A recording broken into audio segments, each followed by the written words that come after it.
It's getting colder out now. It's mid-November, and today I'm talking about leaf celery. So right here, this plant is leaf celery.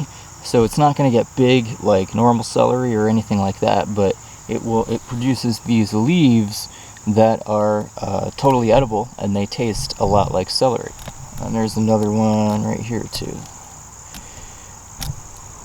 So I think what I'm going to do with these, I'm going to try to put these in the cold frame later on in the fall and try to preserve them over the winter. I'm assuming this is a biennial plant, so it would produce seeds next year. So I want to see if I can get some seeds off of this next year then, and go from there. Alright, so these are some 4-leaf celery plants that I transplanted into the cold frame a few weeks ago.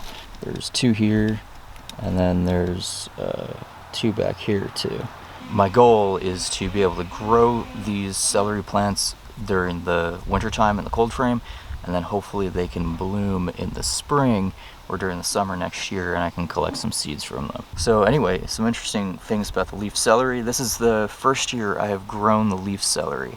I was not intending to grow it this year, but a friend gave me some extra plants that he had, and I just kind of popped them in to the garden, and the flavor is really great. It's got a pretty strong celery flavor. I almost wonder if you could dry the leaves and use them as like a celery leaf, like spice kind of thing for like soups or stews over the winter time. But anyway, there are 3 main types of celery. They're actually all the same species, but just bred for different types, right?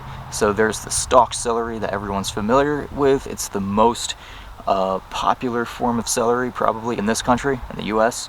It's like the celery that you find in the grocery store. And then there's the celeriac, right, or celery root, which is not as common. You might see it in a few grocery stores. It's kind of catching on now, and that's grown for the root, right, the edible root.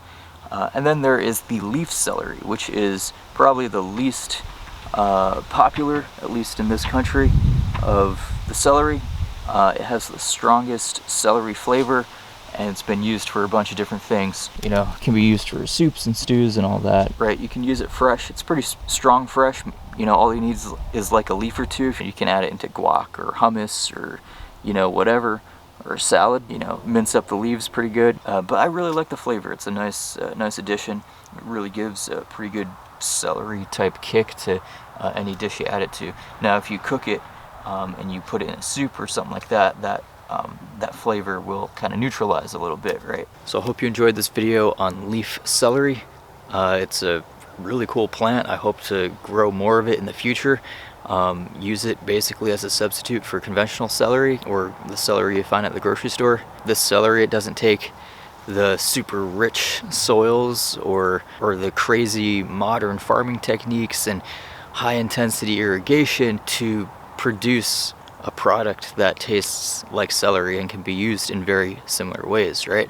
And it doesn't have to travel countless miles to get from farm to a grocery store and to get to your table, right? So this can be grown in even good soil that's not excellent. It can be grown right in your backyard, and it's just an excellent food source that can really have a lower impact and a lot more flavor, and probably a lot more nutrition too. So thank you so much for checking out this video. I appreciate it, and I look forward to seeing you in a future video. Take care.